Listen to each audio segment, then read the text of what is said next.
दिलीप कुमार साहब और Johnny walker साहब, इन दोनों की पैदाइश की एक ही तारीख है। 11 दिसंबर 1922 को दिलीप कुमार साहब पेशावर में जन्मे थे और जबकि 11 दिसंबर 1926 को जॉनी वॉकर साहब इंदौर में दुनिया में तशरीफ़ लाए थे। ये भी सर एक इत्तेफाक है। दिलीप कुमार साहब और जॉनी वॉकर साहब ने एक साथ बहुत बड़ी बड़ी हिट फिल्में दी हैं, जिनमें नया दौर भी है, देवदास भी है और भी कई फिल्में हैं। तो साहब उसके अलावा इन दोनों की दोस्ती बहुत पक्की हो गई थी। तो शूटिंग से फ्री होते थे, एक दोस्त के ज़रिए दोनों एक दूसरे को मिलते थे, लेकिन जब शूटिंग में बिजी होते थे कभी कभी महीनों साल भी लग जाया करते थे मुलाकात करने में।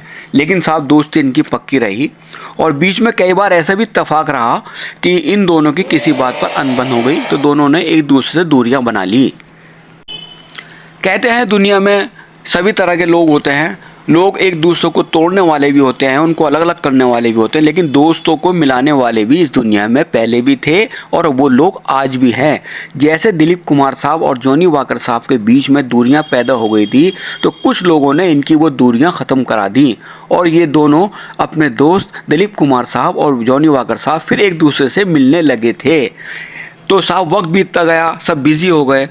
एक कुछ समय के बाद जॉनी वॉकर साहब की तबीयत ख़राब हुई और उन्होंने दिलीप कुमार साहब को फ़ोन किया।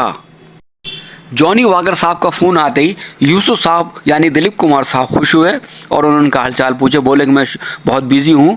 और जॉनी वॉकर साहब बोले, यार यूसुफ भाई, मेरी तबीयत बहुत नाशाद चल रही है, तबीयत मेरी बहुत ख़राब कर चल रही है और यार मैं तो आ नहीं सकता और मैं बेड रेस्ट पर हूँ, तो तुम थोड़ा वक्त निकाल कर मुझसे मुलाकात करो, मेरा बहुत ही ज़्यादा मन कर रहा है तुमसे मिलने के लिए।